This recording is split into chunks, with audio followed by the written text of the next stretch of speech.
La sala está habilitada, no hay restricciones, no alcanzo a ver restricciones, creo que nos dejamos que de manera tal que ingresen todos los alumnos, los que no hayan ingresado hasta ahora. Bueno, Recording in progress. Macanudo, la clase de hoy vamos a ver de Derecho Societario y yo voy a utilizar para compartir una pantalla.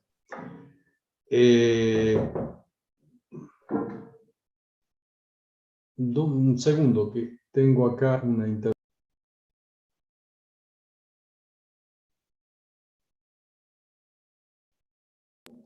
Bueno, empezamos la clase. Para la clase de hoy voy a empezar a compartir una pantalla. Voy a buscar un PowerPoint que tengo por acá. Espero que se pueda ver. Pregunta, ¿están viendo el PowerPoint que acabo de poner? Micrófono.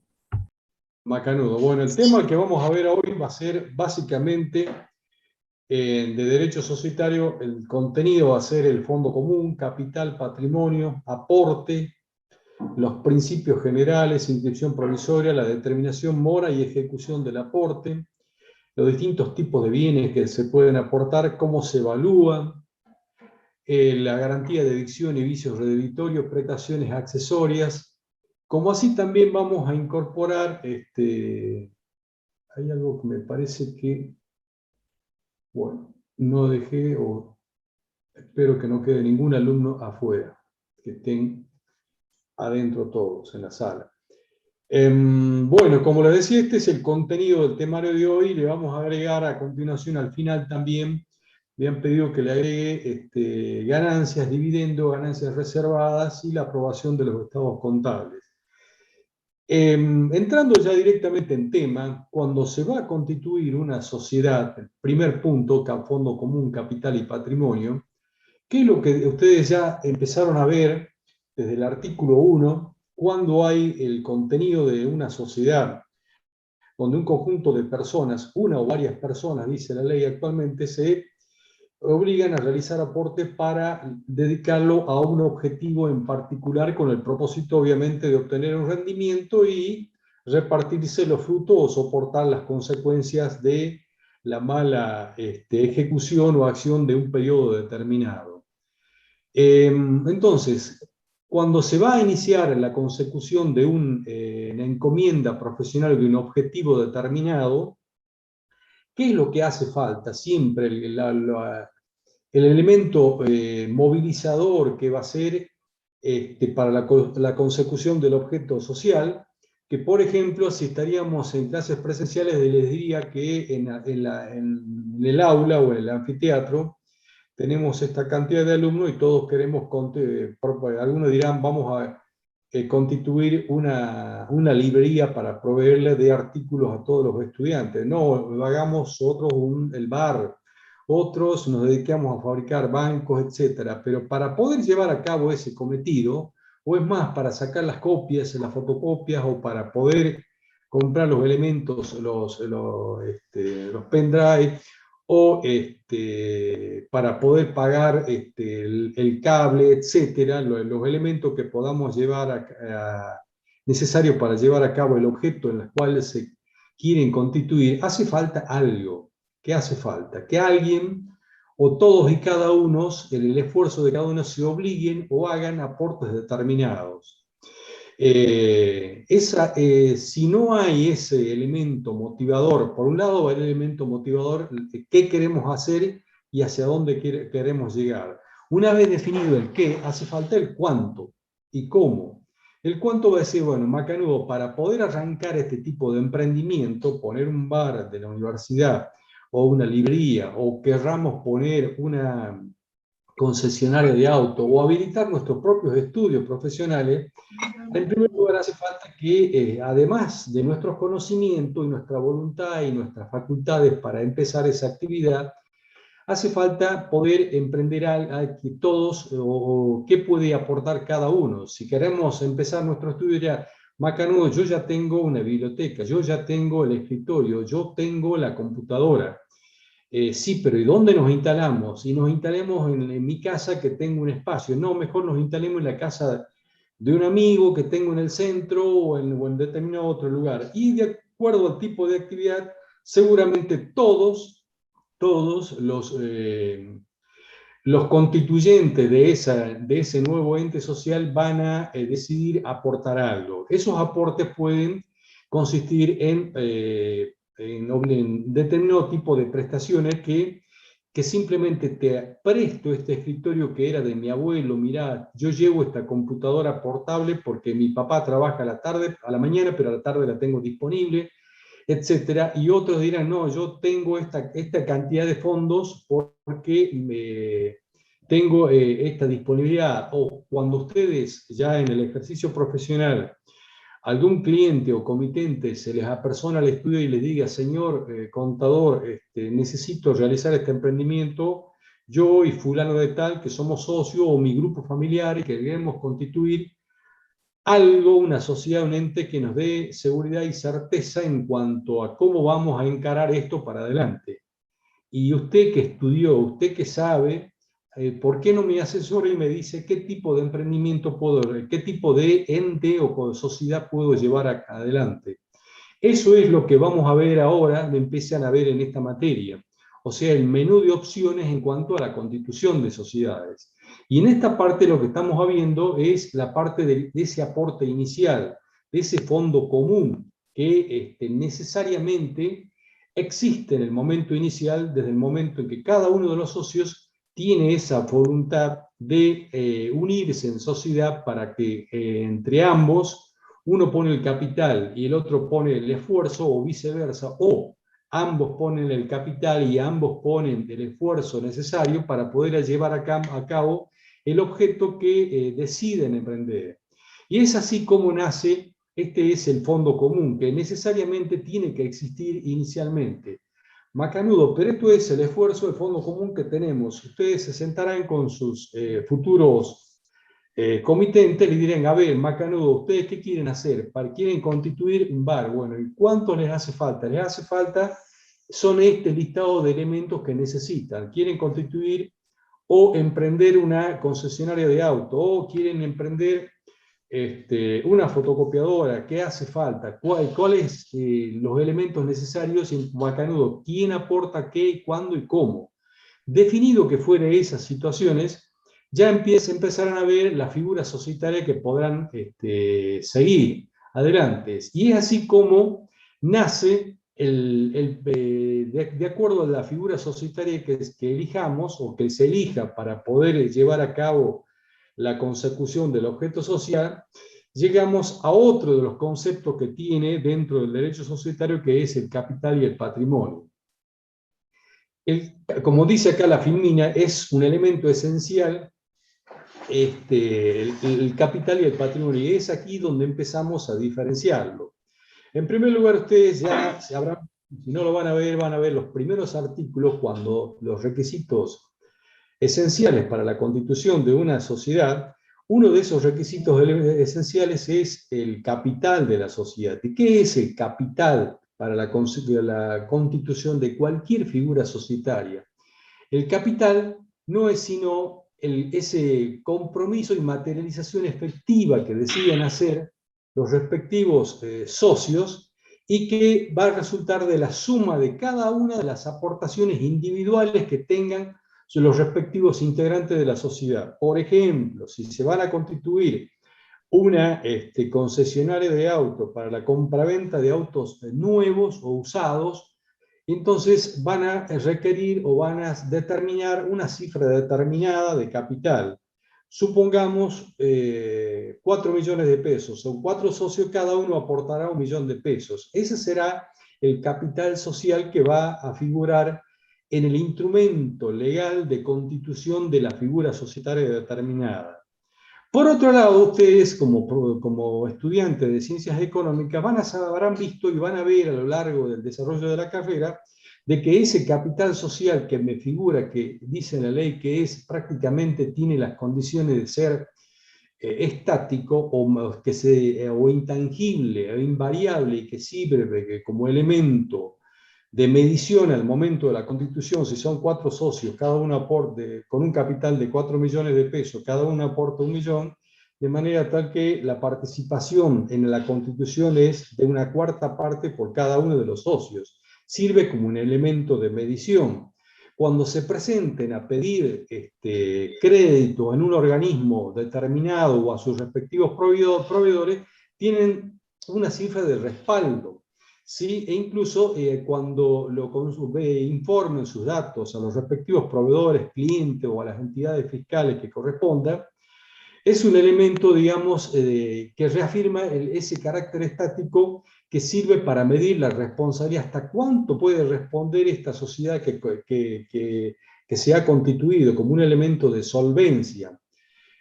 Inicialmente ese capital que se inscribe en el contrato constitutivo o estatuto, según corresponda, se va a mantener invariable a través del tiempo. ¿Por qué razón? Porque para poder incrementar o modificar dicha cifra aritmética inicialmente constituida, hace falta, ¿qué cosa? Hace falta seguir todos y cada uno de los pasos que ustedes van a ver que se deben seguirse para la constitución de cada uno de los tipos societarios.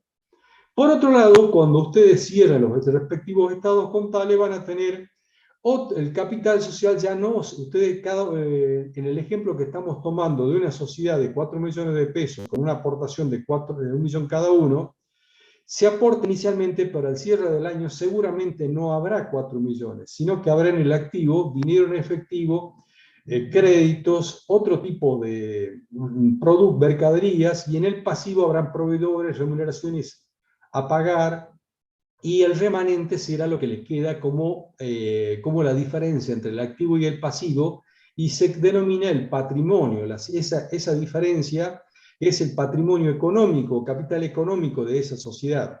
Y por otro lado, también ustedes van a tener que hacer, cuando vean ya las normas de documentación y contabilidad, las respectivas expresiones en moneda contante o en moneda de cierre, según corresponde, como forma surge de la Ley General de Sociedades.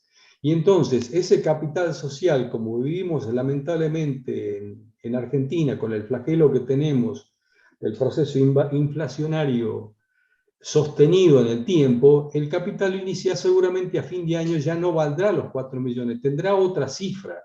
Entonces vamos a tener, desde el punto de vista contable, otro capital, que va a ser los 4 millones de pesos, más o menos ese ajuste al capital que provenga como consecuencia de la aplicación de las normas profesionales de acuerdo a lo que establece la Ley General de Sociedades. Entonces tenemos 3 tipos de capital. El capital social, que es invariable, que figura en el instrumento de constitución y que se mantiene estático a través del tiempo, y que desde el punto de vista contable, al hacer las actualizaciones al cierre de cada ejercicio según corresponda, habrá un ajuste a ese capital. Entonces tendremos un capital contable. Y la diferencia entre el activo y el pasivo, tendremos un patrimonio neto o un capital económico. ¿Sí? Esas serían, digamos, las diferencias. Pero básicamente, desde el punto de vista del derecho societario o legal, que nos interesa conocer es el capital social, el capital que figura en el instrumento de constitución y que se mantiene invariable en el tiempo y puede sufrir modificaciones incrementándose o disminuyéndose, para lo cual hay que seguir toda la misma regla procedimental establecida para la constitución o modificación del tipo social que corresponda. Bueno, ahora, el capital ese que van a aportar los socios, ¿cómo, de qué forma pueden aportar los socios ese capital social? Seguramente lo pueden aportar a través de prestaciones de dar o prestaciones de hacer. O sea, como decíamos, para la constitución de un capital social, los socios pueden aportar, decir, bueno, cada uno para constituir una concesionaria de vehículos, un emprendimiento determinado, cada uno va a aportar dinero en efectivo. Pueden aportar bienes que pueden ser cosas muebles o inmuebles. Puede aportarse un fondo de comercio. Muchas veces se van a encontrar de que exista alguien que empezó como una actividad unipersonal, que como todos tratamos con el esfuerzo que de cada uno, pero a la larga después la persona se se asocia con otro, con su mismo cónyuge, hijos, a través del tiempo y decide transformarse en una sociedad. Entonces ya no tiene dinero en efectivo y bienes, sino que tiene un fondo de comercio. O a su vez, las aportaciones pueden consistir simplemente en la realización de determinados tipos de tareas. O sea, por ejemplo, en el caso de, si vamos a realizar algún tipo de tarea, como por ejemplo en el caso de, veíamos en el caso del ejercicio profesional, uno va a realizar un aporte para la constitución, digamos, ingenieros que se deciden constituir una sociedad determinada para la prestación de sus actividad y deciden construir una constructora de manera tal que algunos aportarán sus servicios y otros aportarán bienes. Entonces, va a depender del tipo de sociedad. Y ahora, la pregunta es la siguiente. ¿Los aportes que realizan cada uno de los socios pueden consistir en prestaciones de dar o de hacer, y sin cualquier tipo societario? Y la respuesta es no. Va a depender, las prestaciones de dar o de hacer van a depender del tipo de sociedad que se esté constituyendo. O sea que solamente están permitidas realizar aportaciones en bienes, prestaciones de dar, en aquellas sociedades en las cuales se limita la responsabilidad.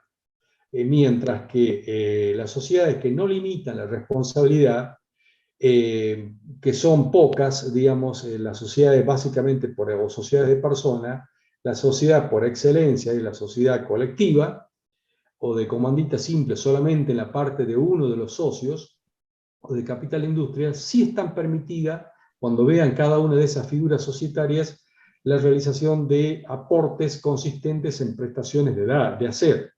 Mientras que en las sociedades donde hay una limitación de la responsabilidad, que son generalmente las conocidas como sociedades de capital, o las SRL, o sociedades de responsabilidad limitada, las sociedades anónimas, las sociedades anónimas unipersonales, las sociedades anónimas simplificadas, las sociedades comanditas por acción y las sociedades en comandita simple, en la parte de los socios comanditarios, solamente pueden hacer aportes consistentes en prestaciones de dar.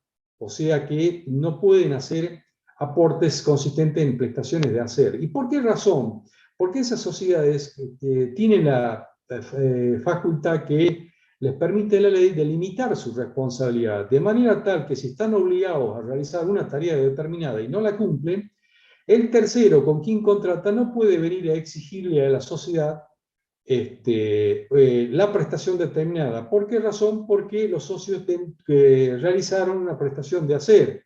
Y por esa razón es que se encuentran imposibilitados de realizar aportaciones como consistentes en prestaciones de hacer. Y esas prestaciones de hacer solamente se pueden realizar, pero como una adicional al capital comprometido, o sea, como prestaciones accesorias. Que eso lo vamos a ver más hacia el final de la clase de hoy. Pero ahora tiene otra limitación, otra particularidad, las prestaciones consistentes en las aportaciones de dar que pueden hacer las sociedades que limitan sus responsabilidades. ¿Y cuál es esa particularidad? Que las prestaciones que se comprometan, esas sociedades o los socios a aportar dinero en efectivo o bienes, tienen que ser susceptibles de ejecución forzada. ¿Qué significa esto? Que estén libres de limitaciones o prohibiciones o impedimentos que imposibiliten a la sociedad poder, para el cumplimiento de su objetivo, recurrir a la justicia y pedir esa aportación comprometida por el socio. Me explico. Si es dinero en efectivo, seguramente se hace en el mismo momento. Pero si es, por ejemplo, un vehículo o una propiedad determinada, ese vehículo o esa propiedad determinada tiene que haberse hecho las respectivas el cumplimiento de la documentación respaldatoria para que habilite la transferencia de ese bien a la sociedad, de manera tal que si un tercero reclama a la sociedad puede hacer frente con ese bien determinado y no necesita ir a pedirle a ese socio que hizo esa aportación determinada. Eso significa susceptible de ejecución forzada, de manera que la sociedad pueda tranquilamente, o los terceros, agredir a esos bienes, o sea, rematarse o ejecutarse en caso de necesidad para disponer los compromisos asumidos por la sociedad. Bien, ahora, dijimos que pues, los socios pueden hacer dos tipos de aportes, o dos formas de cumplimiento de las obligaciones sociales para la constitución de una sociedad: prestaciones de dar o prestaciones de hacer. Y si se fueran las prestaciones de dar, esos bienes cuando se dan, los bienes cuando se dan a otra persona, a su vez tienen una doble apertura. Esa doble apertura, que es ese dar de ese tipo de bien, un socio aporta a la sociedad un vehículo o un bien inmueble, puede consistir simplemente en el uso y goce. Te doy este bien, esta camioneta, para que hagas el reparto, pero te la presto, ¿sí? Otro dirá, no, yo lo doy, le entrego a la sociedad y le transmito el dominio de la propiedad, o sea, le transmito de manera tal que deja de ser el titular de ese bien el socio y pasa a ser el nuevo titular de la propiedad. He aquí una gran diferencia, que es el aporte de uso y goce o el aporte en propiedad.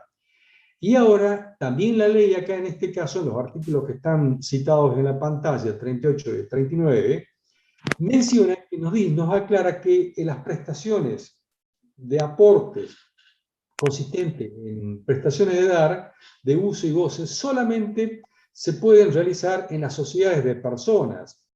En las sociedades de personas. ¿Por qué razón? Porque en caso de incumplimiento de la sociedad, tranquilamente los acreedores, ante la insolvencia o lo insuficiente del capital de esa sociedad, como los socios responden ilimitadamente, pueden tranquilamente cobrarse del patrimonio de cada uno de sus integrantes.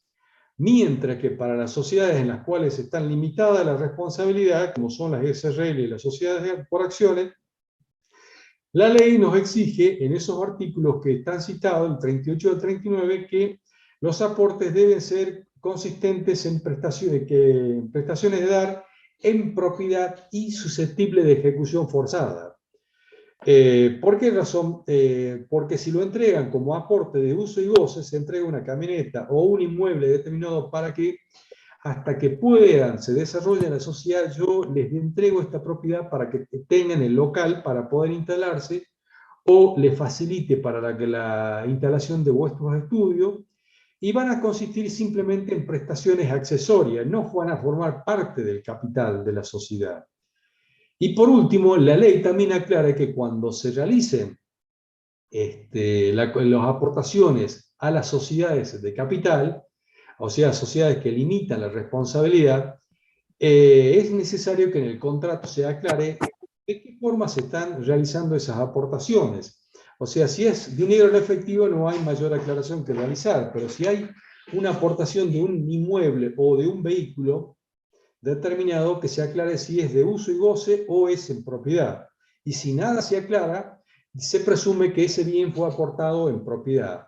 O sea, acá la regla general que en las sociedades de capital hay una presunción que si nada dice el contrato social, esos aportes fueron realizados en propiedad.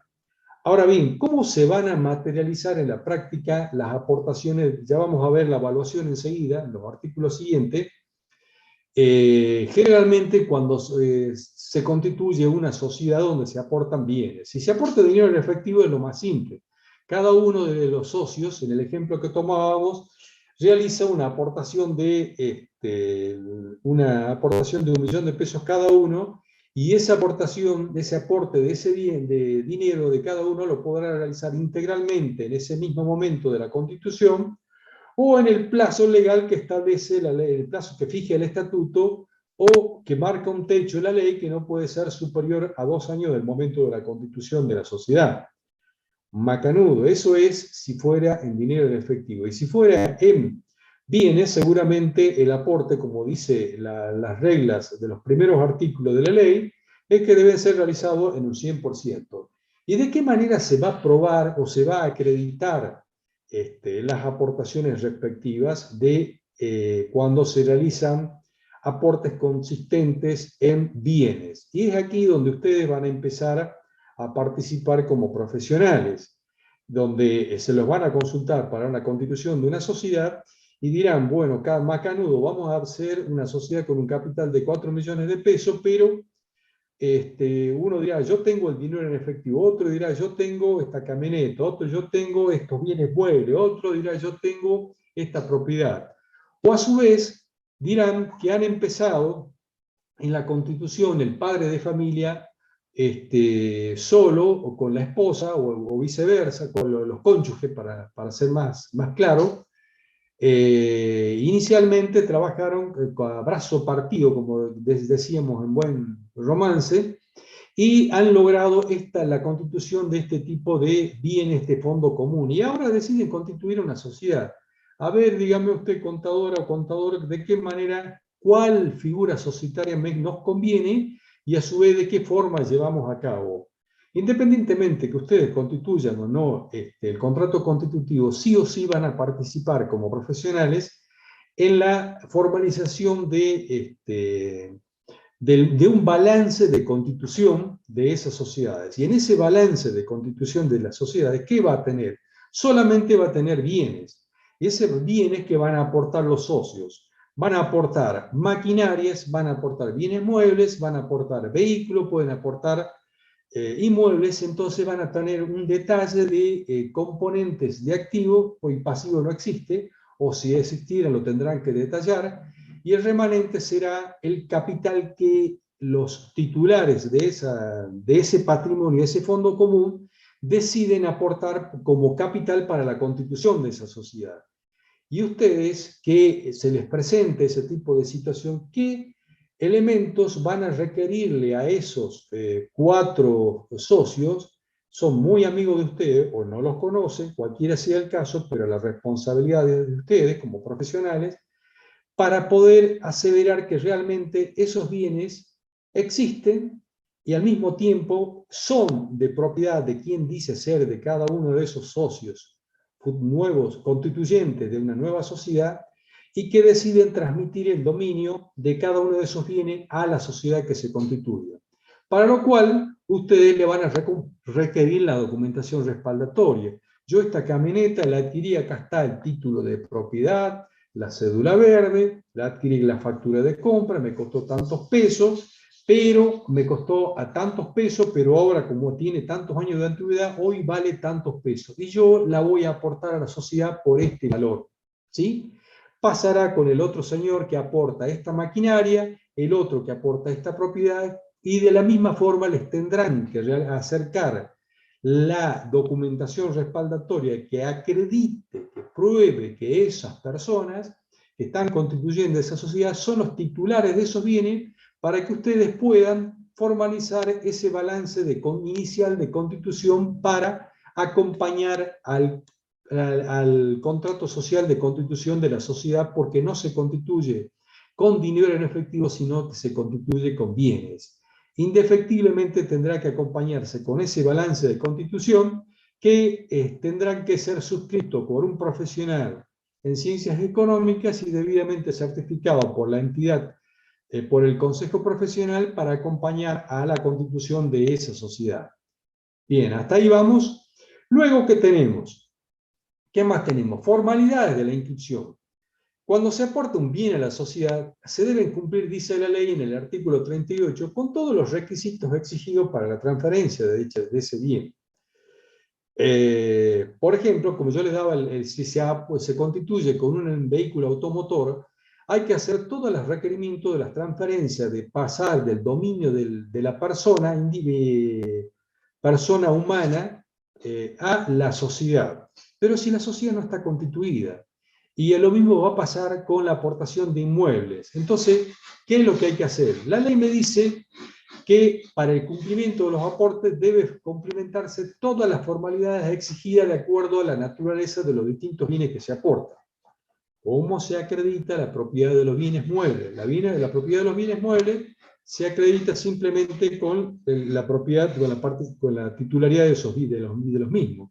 Si fuera una clase presencial, todos estarían con los celulares en la mano y yo les preguntaría, ¿cómo acredita el señor que él es titular del celular? Porque es mío. Me ampara la ley porque dice que hay un artículo en el Código Civil que me establece que Los bienes muebles se prueban con la titularidad de la persona que detenta ese bien en el momento en el cual le es requerido. Mientras que hay determinados tipos de bienes que para poder acreditar la titularidad es necesario cumplir no solamente con las formalidades, sino también con un modo específico que es la inscripción en un registro determinado. Principalmente son dos tipos de bienes, los bienes duraderos, los bienes inmuebles, que deben inscribirse en el registro de la propiedad inmobiliaria de inmuebles, o los vehículos automotores, las camionetas. Y ahora también, hace varios años ya, han transcurrido una cantidad de años importante, que determinado tipo de maquinarias agrícolas también se tienen que inscribir en el registro de la propiedad automotor. Antes no se inscribían los tractores que tienen en el campo porque no sale, pero sin embargo, cuando se compra y se vende, o se trasladan de un lugar a otro, hace falta, digamos, tiene que tener siempre la documentación respaldatoria, o sea, que es semejante a cualquier automóvil o camioneta o lo que fuere de un vehículo automotor. Entonces, lo que me dice la ley en este artículo, que cuando se constituye en una sociedad hace falta la inscripción provisoria a nombre de la sociedad respectiva, para poder formalizar el trámite constitutivo. Bueno, cumplimiento y exigibilidad. Como les decía, el artículo 37 acá nos señala que los socios deben cumplir con el aporte. ¿Cuándo? ¿En qué plazo? En el plazo fijado en el estatuto o en el contrato de constitución. Y si no, marca un plazo determinado de acuerdo a tipo determinado, digamos, generalmente que es hasta un plazo máximo de 2 años, que dice la ley del momento de la Constitución, que sale del juego del 37 y el resto de los artículos, de los primeros artículos que establecen los requisitos de Constitución. Ahora, cumplimiento. ¿Qué pasa si el socio no cumple? Incurre en mora. Entonces, ahí la ley nos dice que el socio que incurre en mora debe resarcir, o sea, hacerse cargo de los daños e intereses que por culpa de su incumplimiento la sociedad ha perdido. O sea, perdió, si no, yo tenía ese capital determinado, ya podíamos haber operado y obtenido una mejor rentabilidad en el desarrollo del objeto social.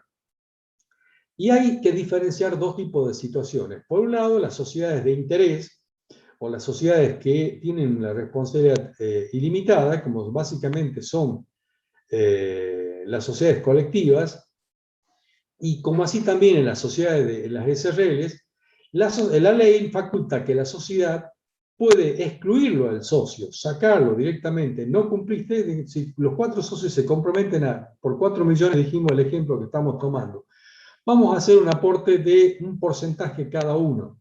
Uno dice, no, yo no tengo plata, voy a aportar una mínima parte, Macanudo, yo aporto todo, va a decir uno de los socios, el otro otra parte, pero de manera tal que logran aportar entre todos un porcentaje mínimo para poder arrancar. Pero hay uno que no aportó nada directamente, ¿sí? O aportó muy poco y no cumple con el mismo, de manera tal que la sociedad, dice la ley, que la ley le faculta a excluir a ese socio o exigirle judicialmente el cumplimiento del aporte. Ahora, ¿qué pasa en las sociedades por acciones?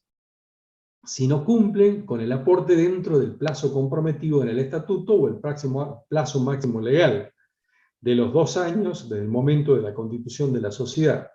En este tipo de situaciones se da un abanico de posibilidades en la cual la ley le faculta a la sociedad a suspender automáticamente el ejercicio de los derechos correspondientes a las acciones en mora. ¿Sí? Si solamente cumplió sobre suscribieron 4 millones de pesos y emitieron 4.000 acciones y solamente aportaron un tercio, van a tener derecho sobre un tercio y el resto no van a tener derecho a los accionistas morosos. O la otra alternativa es exigirle el cumplimiento del aporte además de daños y perjuicios. O en el estatuto se pueden prever o disponer un derecho de suscripción, el derecho de suscripción de los socios morosos se los vendan a otros. Seguramente se establecerá un derecho de preferencia para que se los compren los otros socios o en remate público, según lo que se haya pactado en el estatuto. O también puede haberse pactado que caduquen los derechos del accionista moroso, y para lo cual obviamente va a haber que colocarlo intimarlo para el cumplimiento previo. ¿Qué más tenemos? la garantía de evicción y los vicios redivitorios. Garantía de evicción y vicios redivitorios. Los socios, cuando aportan dinero en efectivo, no existen este tipo de situaciones. ¿Por qué? Porque ya se ha transmitido, íntegramente se ha complementado en el momento de la constitución. Pero cuando se aportan bienes, muebles o inmuebles, prevé el artículo 46 al 48 que el socio debe o garantiza a la sociedad la evicción por los bienes que haya aportado. ¿Qué significa esto? Que debe garantizar el uso y goce pacífico del bien y hacerse cargo de cualquier reclamo legítimo por parte de tercero. Y el reclamo de un tercero que prive a la sociedad, o sea, que le imposibilite que venga el socio aporta un bien y viene un tercero que reclama mayores derechos y lo gana, la sociedad puede excluir al socio y reclamarle daños y perjuicios, dice la ley, y si no lo excluye puede reclamarle el valor del bien o la indemnización. Y va a depender de lo que se haya pactado dentro del contrato constitutivo. En materia de vicios ocultos o vicios redivitorios, no hay una previsión legal alguna al momento de la adquisición. Sin embargo, la doctrina entiende que también se aplican las reglas generales previstas en el Código Civil en cuanto a la existencia de los vicios ocultos. Se aportó esta camioneta nueva, 0 kilómetros, dirían, como dicen los porteños, joya, nunca fue taxi, y porque fue recién restaurada, pintada, pero realmente a los pocos kilómetros apareció o salió a flote la antigüedad que tenía ese vehículo, que de haber conocido los otros socios, no lo hubiesen aceptado o en su defecto hubiesen dicho, no, mira, la camioneta que vos decís que vale tantos pesos no es ese, el valor era mucho menor. Tenés que poner la diferencia, o preferimos que no la aportes o traigas plata o trae otro bien, o si no te la recibimos, pero por un valor menor. Esos serían los vicios ocultos. Pero por supuesto, ¿cómo vas a saltar estas situaciones? Por esa razón es importante que ustedes conozcan o que les acerquen o que les acrediten con la documentación respaldatoria respectiva. Si se le aportan una camioneta hermosa, pero ustedes están viendo que en la documentación dice esta camioneta, estamos en el 2021, es modelo 2001, pero ustedes la ven, está como nueva y realmente está restaurada, pero hay que ver cómo está desde el punto de vista de la chapa, estaría excelente, pero desde el punto de vista del motor, etcétera, tampoco conocen, pedirán peritaje determinado para que el valor de plaza que alguien que se dedica a la compra-venta de vehículos, seguramente con darle una vuelta al vehículo sabrá si las condiciones de ese bien realmente en el mercado tiene el valor que está diciendo el socio que lo va a aportar a la sociedad y que ustedes van a tener que hacer o imponer, colocar de acuerdo a lo que los socios han convenido que vale en el contrato de constitución. Ahora, ¿cómo se evalúan los aportes no dinerarios? ¿Cómo se evalúan? O sea, cuando son en dinero no hay mayores inconvenientes. ¿Cómo se evalúan ese tipo de bienes? Dijimos que para poder hacer esa evaluación le van a tener que acercar a ustedes como profesionales para poder incorporar a un balance constitutivo de la constitución de una sociedad la documentación respaldatoria que acredite que ese socio es el titular del mismo. Y si es un solo bien, posiblemente no hay necesidad de sino aportar o acreditar con la documentación respaldatoria por la compra de ese bien en particular. ¿Cuáles son los sistemas de evaluación que establece la ley? Y la ley establece una diferenciación según el tipo de sociedad. Si son sociedades de personas, los socios pueden elegir el método de evaluación y expresarlo en el contrato. Los valores generalmente van a ser a los valores de plaza o por peritos designados por el juez de la inscripción. Seguramente en el ejemplo que tomábamos de un automotor y una camioneta, a simple vista los socios van a decir, ellos solos van a ver, esa camioneta vale tanto, no, esa maquinaria vale tantos pesos, y ante la duda pedirán el peritaje determinado de un experto que les establezca o lo determine cuál es el valor determinado por ese bien. Si tienen que aportar un inmueble, ¿ustedes saben cuánto vale un inmueble? Seguramente el inmueble, cuando se compró, tuvo un valor determinado, se compró hace 20 años, generalmente un inmueble no se compra todos los días, no hay una gran rotación, puede haberse comprado en el 2001, y estábamos en el 1 a 1, costó, por ejemplo, $10.000 o $100.000 y hoy tiene un valor determinado, puede ser más o puede ser menos, va a depender del lugar en el cual esté ubicado ese inmueble. ¿Y qué tiene el inmueble? No tiene nada, es un terreno macanudo, pero ¿cuánto vale? Entonces van a requerir un valor de plaza determinado que lo van a tener que consultar con gente que se dedique a la evaluación de cuánto vale en el mercado, en la plaza. Mirá, porque es la zona tal, vale tanto, le dirá un agente inmobiliario, un corredor inmobiliario, un auxiliar de comercio que le dirá cuál es el valor determinado, ¿sí? Y la documentación respaldatoria va a ser el título de propiedad. Y la evaluación, en el caso de tratarse de SRL o sociedades en comandita simple por la parte de los socios que limitan la responsabilidad, también se puede dejar expresado cuál es el valor de mercado y el costo de fabricación, en algunos casos. Normalmente los bienes que se van a aportar van a ser, se aportan, salvo en el caso de maquinarias específicas que van a requerir una pericia determinada, pero en el caso de vehículos automotores o bienes inmuebles, los corredores inmobiliarios o los agentes de auto o las cotizaciones que existen en las revistas especializadas, surgen los valores determinados que son los valores de plaza que hay para esos bienes usados. Y por último, para las sociedades por acciones, la ley le otorga la facultad de autorizar la evaluación a la autoridad de aplicación, a la autoridad de contralor, que es persona jurídica. Sin embargo, eso es simplemente eso lo que establece la ley, pero en la práctica los socios son los que llevan las evaluaciones de acuerdo a lo que veníamos, a la documentación respaldatoria o al balance de constitución que formalicen a través de un profesional de ciencias económicas, y difícilmente, digamos, algo que sea diferente, surja alguna objeción con respecto a la evaluación determinada. ¿Por qué razón? Porque el interés de que el valor esté correctamente expresado es de los socios y al mismo tiempo de la función que ustedes como profesionales van a responder ante el trabajo que ustedes están realizando en ese balance de constitución.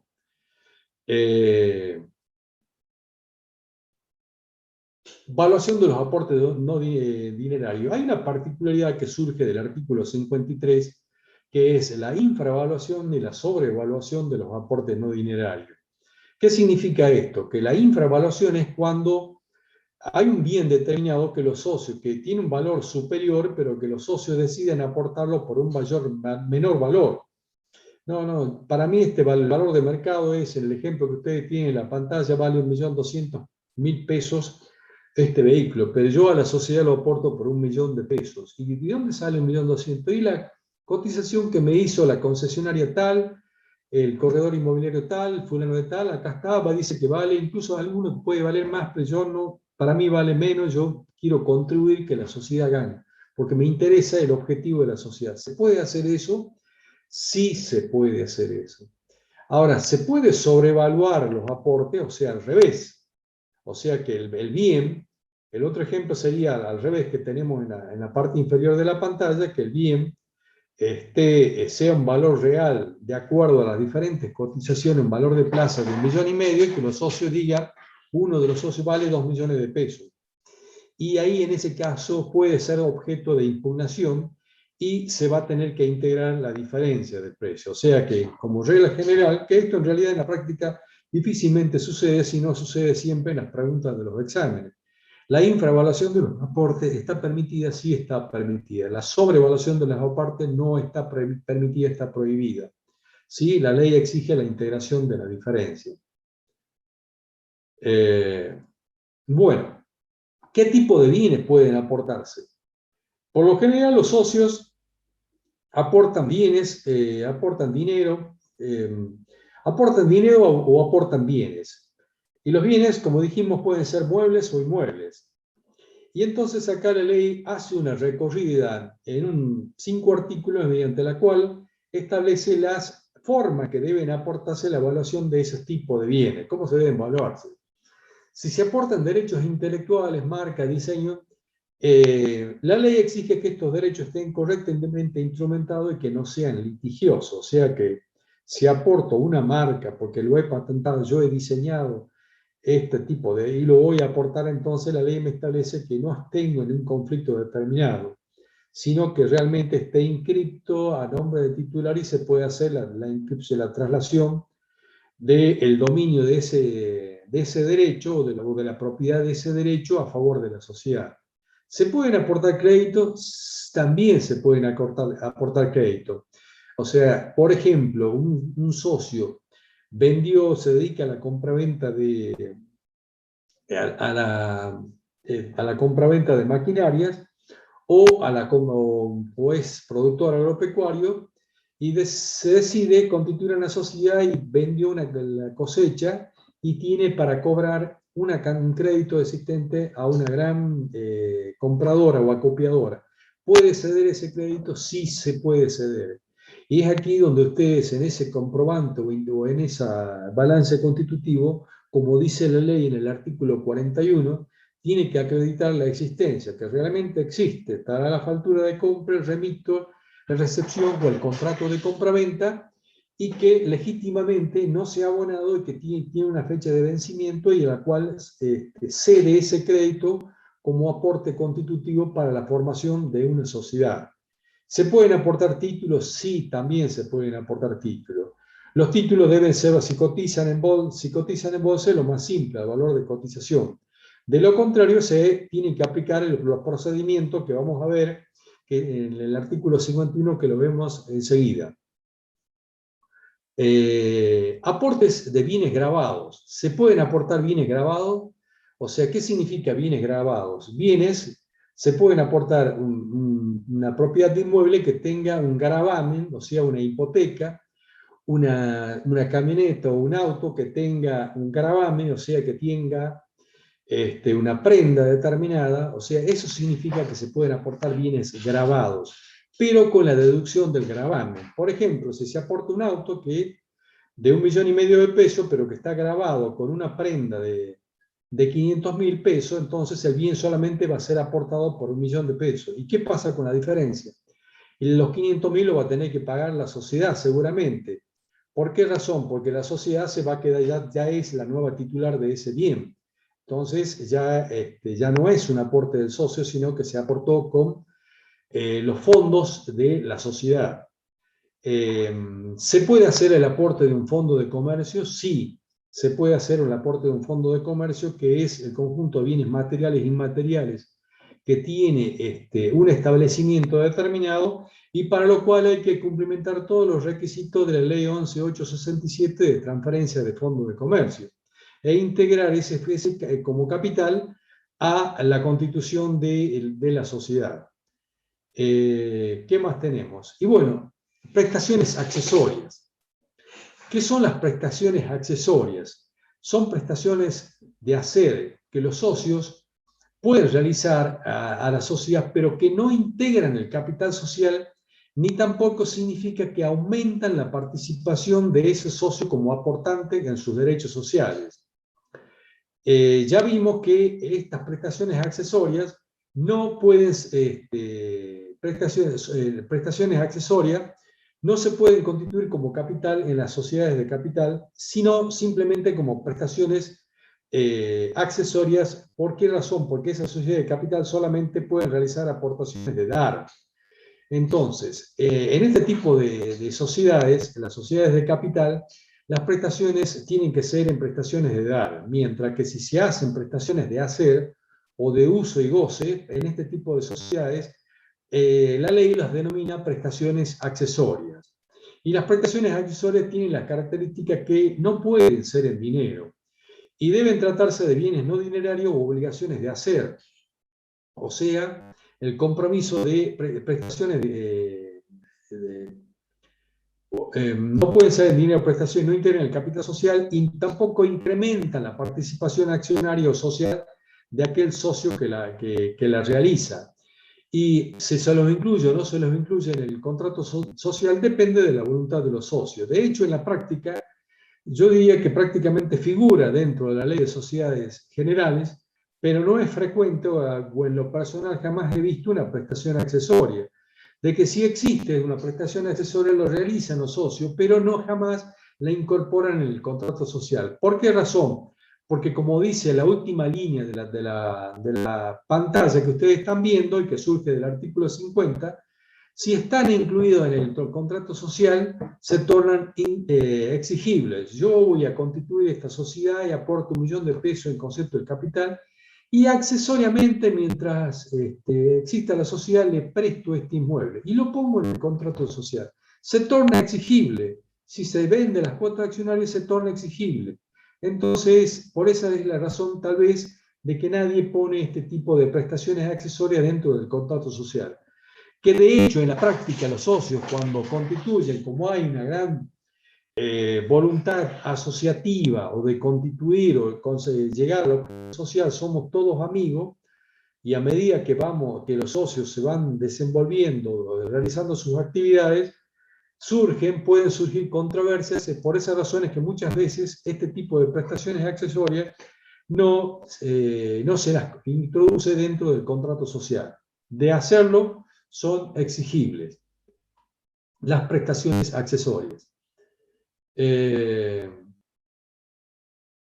Bueno, Macanudo, vamos, bueno, ya prestaciones accesorias, ¿qué más me queda?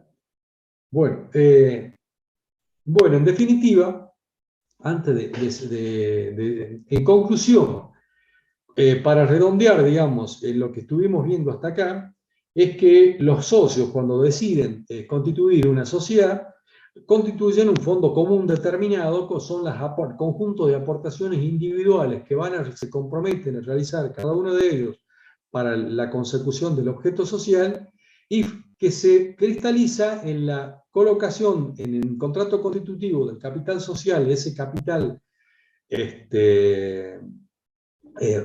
rígido y que se mantiene incólume a través del tiempo, que sirve como elemento de medición, solvencia y de participación o en los beneficios o en las pérdidas que tenga la sociedad, y que a lo largo de la vida de la sociedad va a sufrir modificaciones que ajustes a ese capital para poder determinar el capital contable o el económico, en definitiva, que es la diferencia entre el activo y el pasivo o el patrimonio neto.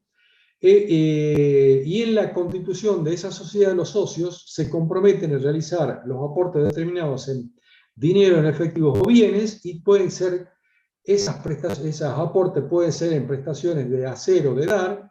En el caso de dar, en prestaciones de uso y gozo, prestaciones en propiedad, que generalmente nos vamos a quedar con la última de estas, que son las que se constituyen donde básicamente en las sociedades que limitan la responsabilidad. Y la forma de evaluación de las mismas va a depender del tipo de sociedad, y es donde ustedes como profesionales van a tener que analizar de acuerdo a las pautas de estos pocos artículos que estuvimos viendo, pero sobre todo que les acerquen o que les acrediten la documentación respaldatoria que hacen, o en su defecto las pericias o las evaluaciones determinada por corredores inmobiliarios o corredores o agentes auxiliares del comercio, para determinar y poder integrar un balance de constitución. Bueno, una vez que la sociedad se constituye, ustedes van a ver en una clase específica lo que es la documentación y contabilidad, cómo son las pautas que dice la Ley de Sociedades Generales para la confección de los estados contables de activo, pasivo, patrimonio neto, memoria y estado de evolución del patrimonio neto. Al cierre de cada periodo pueden existir ganancias o pérdidas. Entonces ustedes verán ahí si existen ganancias. Las ganancias solamente se pueden redistribuir siempre y cuando se hayan cubierto las pérdidas de ejercicios anteriores. O sea, regla general es que si se ganó, se puede distribuir los beneficios de un año. De lo contrario, la ley limita esa posibilidad y los responsabiliza a los directores o administradores de la posibilidad de disponer de beneficios de un año, siempre y cuando no se hayan cubierto las pérdidas de ejercicios anteriores. Y esas pérdidas son las pérdidas contables de acuerdo a un balance determinado con las formalidades que ustedes verán en otra clase específicamente de documentación y contabilidad, que dice en los artículos 60 66 de la Ley General de Sociedades. Otra particularidad que tenemos acá son los dividendos. ¿Qué son los dividendos? Los dividendos son los beneficios, utilidades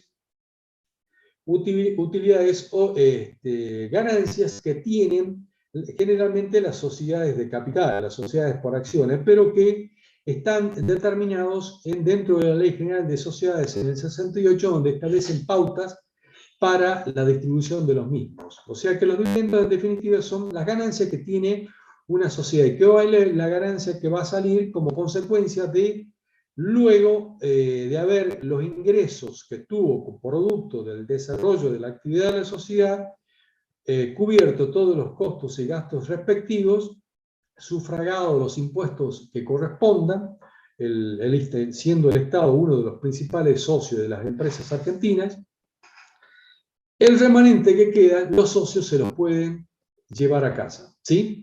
Si fuera una sociedad unipersonal, cuánto vendí, cuánto me costó, cuánto gasté, cuánto me queda, pago los impuestos respectivos y ese es el beneficio que obtuvo al cierre de un periodo determinado. La ley, como si estamos hablando no de una persona humana, sino de una sociedad, establece pautas específicas que figuran en el estatuto, pero de no figurar no son estas las reglas mínimas establecidas en el artículo 68 de la ley, que esos beneficios que obtiene la sociedad, los dividendos, solamente se la pueden llevar los socios, o sea, distribuir a los socios, siempre y cuando se cumplan 3 requisitos que están resaltados en negrita en la pantalla, que salen de este artículo 68. Que los dividendos se pueden distribuir siempre y cuando haya ganancias realizadas y líquidas. Realizadas significa que se vendió, se cobró y están realizadas de acuerdo a las técnicas que ustedes están estudiando en la profesión que han tomado. Y líquida significa que haya disponibilidad respectiva, o sea que para poder distribuir dividendos tiene que haber ganancias, y esas ganancias tienen que estar realizadas y líquidas. ¿Y cómo? ¿De dónde surge que se ganó? Cualquiera de los socios siempre dirán, no, mira cuánto se vendió un montón, la sociedad está ganando un montón de plata, pero hay que hacer el balance para determinar cuánto es realmente lo que se ganó. Entonces me dice acá, resultante de un balance confeccionado de acuerdo con la ley y el estatuto. ¿Qué me dirá el balance confeccionado con la ley? Que para poder determinar si hay ganancia debo confrontar los ingresos con los costos, restarle los gastos, pagar los impuestos, y el estatuto me dirá que el balance se tiene que cerrar en tal fecha, en el mes de enero, febrero, en el mes que disponga el estatuto. Normalmente la mayor parte de las sociedades establecen el 31 de diciembre, el último mes del año, para ser coincidente con el cumplimiento de las obligaciones fiscales. Ya tenemos el segundo requisito: ganancias realizadas, líquidas y resultante de un balance confeccionado de acuerdo con la ley y el estatuto. ¿Qué más hace falta? Sí, pero se ganó mucha plata, ya está el balance hecho, lo hizo, mirá, el contador, la contadora, mirá que lo estuvo trabajando con el administrador, con el gerente, etc. Ah, sí, pero ¿quiénes son los socios? Son fulano, mengano y pengano. ¿De dónde están? Justo están de viaje, etc. No se reunieron, no se reunieron. Me coloca la ley el tercer requisito, aprobado por el órgano social competente. ¿Y cuál es el órgano social competente? Va a depender del tipo societario. El órgano social competente en una SRL será la reunión de asamblea de socios, ¿sí? Mientras que en las sociedades por acciones es la asamblea de accionistas, ¿sí? Son los titulares de las acciones que se reúnen en el periodo establecido y consideran el balance del periodo. Ustedes habrán visto las publicaciones que se dan en el boletín oficial, muchas, pero pocas, en los diarios de publicación, en el que dice, se convoca para asamblea tal. ¿Qué son las asambleas? Son reuniones de socios. Y ustedes van a ver más adelante que hay asambleas ordinarias y extraordinarias, que de acuerdo al tipo de la entidad de los temas que se traten. Esta será ordinaria porque se realiza todos los años, que son comunes, generales, digamos, todo el año, porque participan todos los socios que tienen que complementar una serie de requisitos que están en la ley y que se verán en clases siguientes. ese órgano competente para hacer juntarse, no es que se juntan a tomar café los socios, se cumplimentan el 100% del capital social, sino que tienen que hacer el cumplimiento de esos requisitos. Ustedes van a ser los contadores de esas sociedades y le van a determinar los estados contables y normalmente van a tener que trabajar en la confección o colaborar o asesorarlos en la reunión de esas asambleas, en las actas de reunión de esas asambleas del órgano social competente, las asambleas de asociados, y donde tendrán que cumplimentarse esos requisitos. De cumplimentarse esos tres requisitos, que hay ganancias realizadas y líquidas, hay un balance confeccionado de acuerdo a la ley y al estatuto, y ha sido aprobado por ese órgano social competente. ¿Cuándo fue aprobado? Dentro de los 4 meses siguientes al cierre del ejercicio, que eso lo verán cuando vean más adelante la teoría del órgano, en el caso de las sociedades de capital. Entonces sí se pueden distribuir dividendos, ¿sí? Habíamos visto en el artículo anterior que para poder las ganancias distribuirse, primero se tienen que cubrir las pérdidas anteriores. Pero a su vez también, previo a la distribución de esas utilidades o dividendos, las ganancias tienen que cumplimentar los requisitos de ser realizadas y líquidas, del balance estar confeccionado, pero sobre todo también aprobado por el órgano social competente. Y aquí donde normalmente siempre decimos que hay que conformar, cuando se constituye la sociedad son todos bonitos los socios. Es más, son amigos, todos son amigos, seguramente ustedes serán los profesionales de esta sociedad, o ustedes mismos serán socios de esta sociedad. Es más, son hermanos, son parientes, son cónyuges, pero al final de todo somos seres humanos. Y como seres humanos somos impredecibles, tenemos particularidades diferentes. Por esa razón es siempre importante cumplir las formalidades, conservar el orden. ¿Y cuáles son esas formalidades? Lo que vemos en la pantalla, estos tres requisitos: complementar esto y dejarlo bien aprobado, bien formalizado, de manera tal de que después, cuando alguno de los socios se desconocen, los papeles serán el elemento respaldatorio que acredite la distribución de esos dividendos. ¿Por qué el contador ha autorizado la distribución de estos dividendos si no ha sido aprobado nadie lo aprobó? El presidente del cuerpo directivo soy yo, o es fulano de tal, etcétera. Se podrán dar una serie de situaciones. Para evitar ese tipo de situaciones es simplemente cumplir lo que dice esta formalidad del artículo 68. Y agrega que las ganancias distribuidas en violación a esta regla son repetibles, salvo en el caso de determinado tipo de sociedades, que lo verán más adelante, que están marcadas con negrita, que son las sociedades abiertas cuando son recibidas de buena fe, que son particularidades. Pero como regla general, lo que nos importa que ustedes la tengan presente, no solamente para el examen, sino fundamentalmente para la vida diaria, y cuando se olviden, vuelvan a ver este artículo 68 y vean los tres requisitos que salen de acá, y sí, están cumplidos los tres requisitos, está perfecto, sí, la distribución de esos dividendos es correcta. Esos dividendos se podrán distribuir en efectivos, en acciones, o capitalizarlo, etc. Las particularidades que se pueden dar, pero para poder hacer eso es necesario el cumplimiento de estos tres requisitos elementales que salen de este artículo 68. ¿Qué más tenemos? Reservas. De las ganancias del periodo, luego de haber cubierto pérdidas de ejercicios siguientes y previo a la distribución de los dividendos, repartirse entre los socios, cumplimentado esos tres requisitos, la ley me establece que dice que un porcentaje de esas utilidades tiene que ser dejado en la sociedad en concepto de reservas.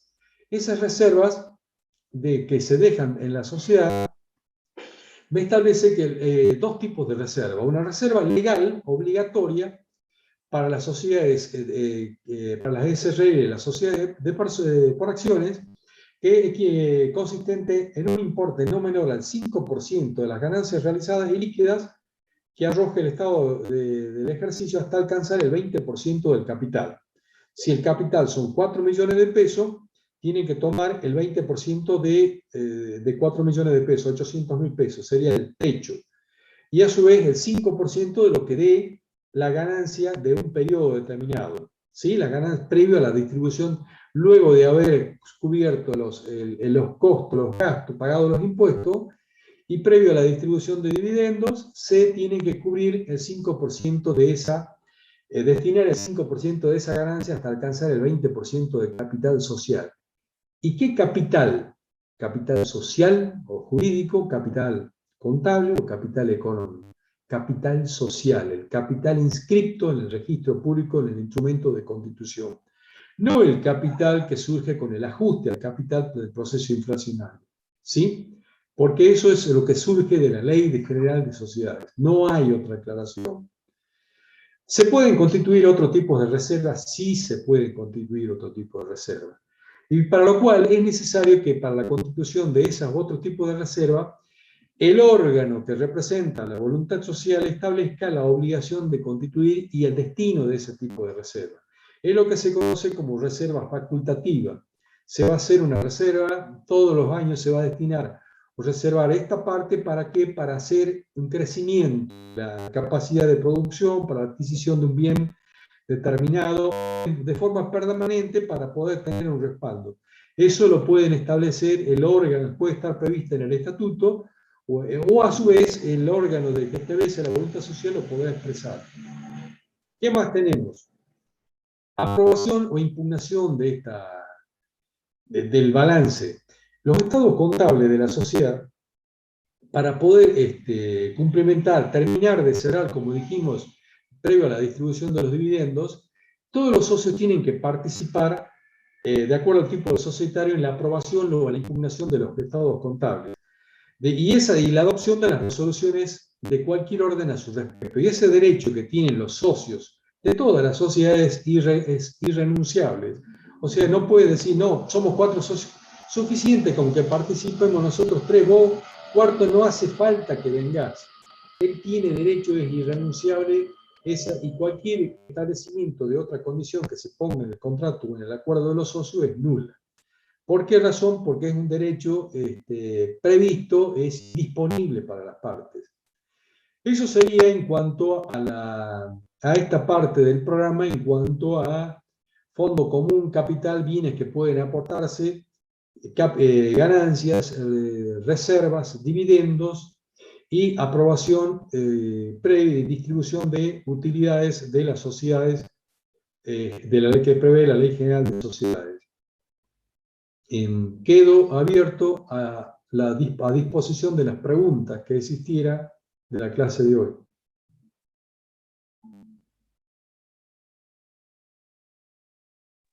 Profe, yo lo molesto. Quería saber Bien. si podría volver un segundo a la diapositiva número 11. A ver. Sí. Valuación de aportes dinerarios, de los aportes no dinerarios. Infravaluación o sobrevaluación de los aportes. La cuestión es la siguiente. ¿Tiene una pregunta en particular o lo vuelvo a explicar como usted me diga?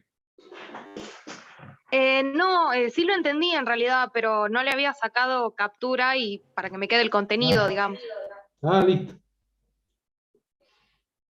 Macanudo, la infravaluación de aporte sí está permitida, no así la sobrevaluación de los aportes. Macanudo, ¿alguien tiene alguna otra pregunta, particularidad sobre lo que vimos hoy? Buenas tardes, profe. Yo quería saber eso de la constitución de la reserva sobre los porcentajes. Que el 20% de la reserva legal. La reserva legal. Volvamos a la reserva legal. Ejemplo. Por ejemplo, la reserva legal, dice la ley, esto es obligatorio para las SRL y las sociedades por acciones, si tiene un capital de constitución de 4 millones de pesos, ¿sí? ¿Cuál es el 20% del capital? 2 por 4, 8, 800.000 pesos. Pero en el primer año, resulta que ganaron 100.000 pesos. Es la ganancia ya de haber pagado todo. ¿Cuánto va a poder constituir como reserva legal? Va a destinar el 5% de esos 100.000 pesos. ¿Sí? Entonces, el 5% de 100.000 va a destinar 5.000 pesos. Al año siguiente puede ganar 200.000. El 5% de 200.000 tendrá 10.000. Ya tiene 15.000. Y así cada uno de los años hasta acumular la suma de 800.000. ¿Se entiende? Ahora, si el primer año resulta que ganó 10 millones de pesos, va a destinar 500.000 pesos, 10 millones de pesos, 10 millones de pesos serán 500.000 pesos la ganancia. Para que me dé el ejemplo más exagerado sería, si ganó 20 millones de pesos, el 5% será 1 millón de pesos, va a decir hasta 800.000, va a destinar directamente los 800.000. O sea que el techo son el 20% del capital social. ¿Se entiende?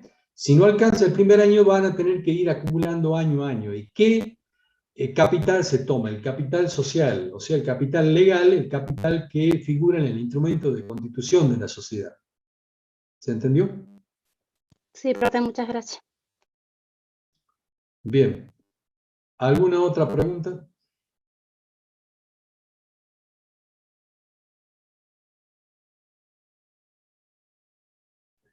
En Bueno, caso de diga. pérdidas, profe, ¿cómo hacemos con la reserva legal? Pérdidas. Sí. Pérdidas anteriores. Cuando hay pérdidas, o sea, si hay pérdida, simplemente el primer año, por ejemplo, la sociedad puede haber perdido 50.000 pesos y al año siguiente puede haber ganado 150.000. Entonces, no puede distribuir 150.000. ¿Cuánto va a distribuir? Primero tiene que cubrir los 50.000 del año anterior, solamente le van a quedar 100.000 para distribuir como dividendo. ¿Se entiende? Eso significa que las ganancias no pueden cubrirse hasta tanto no se cubran las pérdidas de años anteriores. En ese caso tampoco constituiríamos la reserva, si es que no te dice que tenemos pérdida. Siempre. La reserva siempre que, previo a eso, hay que constituir la reserva. Capaz que la reserva, si hay pérdida, el primer año no se constituyó nada. En el segundo año se va a destinar el 5%. Y muchas veces ya en las sociedades que tienen varios años, ya las reservas ya están constituidas, ya todos los años ya no hay nada que... ¿Por qué razón? Porque el capital, como le decía, ya quedó, el capital social quedó obsoleto, o sea que está expresado en moneda histórica. ¿Sí? Y por esa razón, y como estamos con un lamentable proceso inflacionario, los valores de las ganancias están expresadas en moneda contante y por esa razón lo común o lo normal cuando ustedes vean una sociedad, ya la reserva legal ya está constituida, ya porque alcanzó el 20%. Van a haber sociedades que tienen 100 pesos de capital, o sea, valores antiguos, digamos, ¿no? Y tienen un ajuste del capital por expresión en moneda contante, un valor astronómico, grande. Se dan casos todavía de ese tipo. Lo correcto hubiese sido que se hagan una capitalización de las utilidades, una distribución de dividendos en acciones y se capitalice las mismas para actualizar el capital y vuelven a constituir la reserva legal. Bien. Sigamos. ¿Alguna otra pregunta?